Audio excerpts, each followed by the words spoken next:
Hi, my name's Dylan Ravi Kumar and I'm an associate in the commercial team at Charles Russell Speechlys. Welcome to session 2 in our series on the DMCC. In our previous video, we looked at the new subscriptions regime set out in the DMCC, and in this video, we take a look at fake reviews. Now, against the backdrop of the CMA's estimation that as much as £23 billion of UK consumer spending is potentially influenced by online reviews annually, which likely will not all be made in good faith, clearly reviews play a huge role in the UK market and are something the government wanted to regulate. The DMCC tackles this by including a schedule of blacklist provisions which are always considered unfair and therefore not legally binding on consumers. The DMCC deals with fake and misleading reviews within the blacklist, which makes it much easier for the CMA to regulate infringing traders. Now, the DMCC defines a fake consumer review as one which purports to be, but is not, based on a person's genuine experience.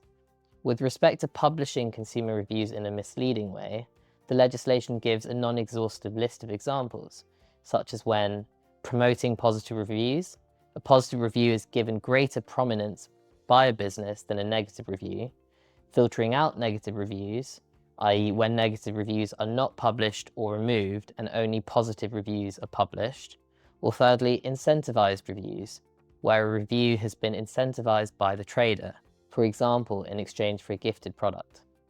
It must also be clear to a consumer whether a review is incentivized, such as when the product being reviewed has been gifted to the reviewer.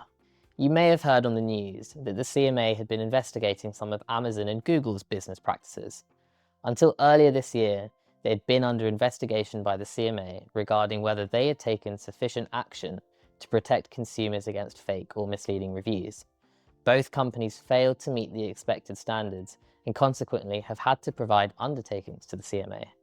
Amazon has provided 38 undertakings, which in short relate to ensuring they have rigorous processes in place to tackle fake reviews and catalogue abuse, sanctioning the parties on their platform that are responsible for catalogue abuse and utilising fake reviews, and creating more user-friendly reporting mechanisms.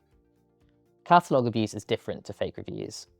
It refers to conduct by a trader which hijacks the reviews of well-performing products and adds them to an entirely separate and different product to falsely boost its star rating or overall reputation.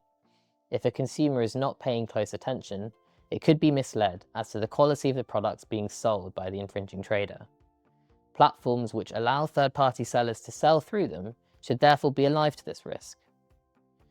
Your business is probably not under similar obligations as Google or Amazon for these reviews. It is unlikely that the CMA will impose such stringent obligations on most smaller businesses. However, the larger your platform is, and therefore the wider the potential exposure and risk of harm to consumers from fake reviews on your platform, the more onus there is on you to take preventative steps. Within the games industry, Valve, which runs Steam, the largest digital distribution platform for PC games, they've introduced a number of tools to combat fake reviews, including giving users the ability to filter reviews by language, and by prohibiting the reviews of users who receive PC games outside of Steam, for example via giveaway sites, from other digital or retail stores, or from developers directly for testing purposes, and all of this from counting towards a game's review score.